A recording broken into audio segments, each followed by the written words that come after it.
আসসালামু আলাইকুম।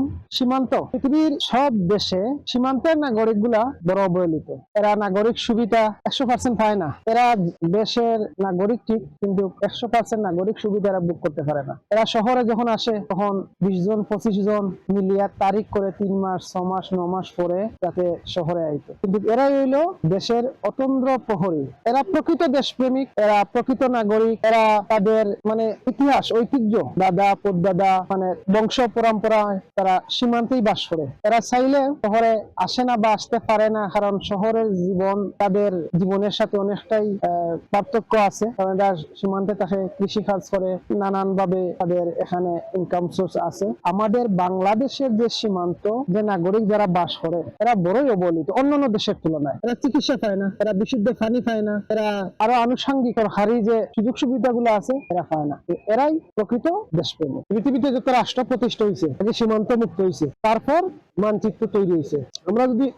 আমরা যদি আমাদের সীমান্ত পাহারা দিয়ে রাখতে পারি না, তাইলে আমাদের দেশের মানচিত্রের শকুনের নজর অলরেডি আছে, তখন যে শকুন আইসা জাপটা মারে।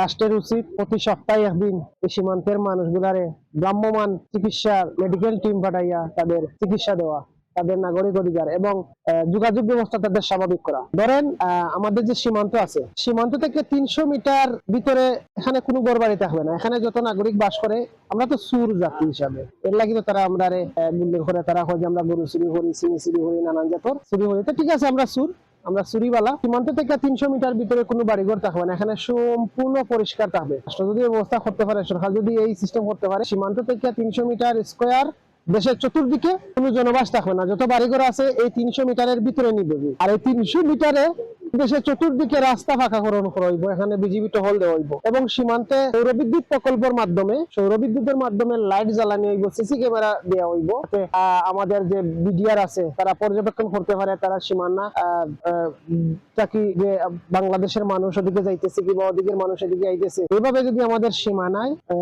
নিয়ন্ত্রণ করা হয় যে 300 মিটারের ভিতরে যত বাড়িঘর আসবে এখানে ফাঁকা রাস্তা হইব, আর সিসি ক্যামেরার মাধ্যমে সীমান্তের মাধ্যমে অন্যান্য সব দেশে আছে। যদিও এই যে ইউরোপীয় সেনজেন যুক্ত দেশ, এক দেশের সাথে আরেক দেশ ওপেন যাওয়া আসা করে, কিন্তু তারপরে তারা সীমানা কন্ট্রোল করে, সীমানা নিয়ন্ত্রণ করে, সীমানার পাশে তারা সিসি ক্যামেরা পর্যন্ত দূর থেকে মনিটরিং করে। অথচ তারা সেনজেন, আমরা এখানে পারি না, আমরা এখানে করতাম না। এবং যেসব পাহাড়ি অঞ্চল আছে, যেসব পাহাড়ি এলাকা আছে, এইসব এলাকায় যেখানে রাস্তা করা সম্ভব নয়, যেখানে জনবাস নাই, এই সীমানা নির্ধারণ করে যে সরকারি ভূমিগুলো আছে এগুলা ওই ইউনিয়নের ওই উপজেলার যে বাসিন্দা যারা আছে তাদেরকে এটা বরাদ্দ দিয়া, এখানে যদি বরাদ্দ দেয় এবং শহর থেকে যারা অর্থবিত্তশালী যারা আছেন এরা যদি সীমান্তে যান গিয়ে ওইসব ভূমিকে রিজার্ভ করেন, তাহলে পর্যটক যাওয়া আসা থাকবে, ওইখানে আমাদের দেশের সীমান্ত নিরাপদ থাকবে, ওইসব কিছুতে সিসি ক্যামেরা থাকবে। যোগাযোগ ব্যবস্থা যদি থাকে না, তাহলে এখানে যাওয়া আসা কিভাবে করবে? এখানে পর্যটন যদি ঠিক মতো সাজানো যায় রিসোর্ট গুলা, তাহলে হেলিকপ্টার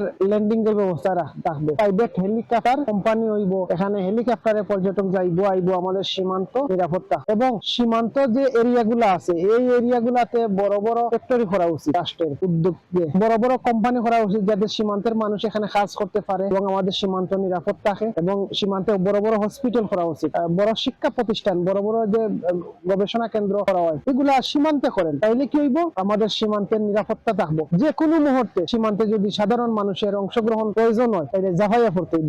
একজন মানুষ শহর থেকে গিয়া সীমান্তে গিয়া যে 5 ঘন্টা 7 ঘন্টা এমন দূরত্ব আছে, 3 ঘন্টা 2 ঘন্টা, এই শহরের মানুষ সীমান্তে গিয়ে আপনারা সীমান্ত রক্ষা করার আগে আপনার সীমান্ত দখল হয়ে যাবে। যার কারণে আগ থেকে প্রিপারেশন থাকা উচিত। রাষ্ট্রের চতুর্দিকে পাকা রাস্তা করিয়া সৌরবিদ্যুতের মাধ্যমে লাইটিং ব্যবস্থা এবং পাহাড়ি অঞ্চলগুলায় রিসেট ব্যবস্থা করলে এবং বড় বড় ফ্যাক্টরি, মিল, বড় বড় কারখানা, গবেষণা কেন্দ্র, বিশ্ববিদ্যালয় এসব যদি সীমান্ত সাইটে নিয়ে যাওয়া হয়, তাহলে আমাদের দেশের সার্বভৌমত্ব রক্ষা থাকবো, আমাদের সীমান্ত সৌন্দর্য বাড়বো।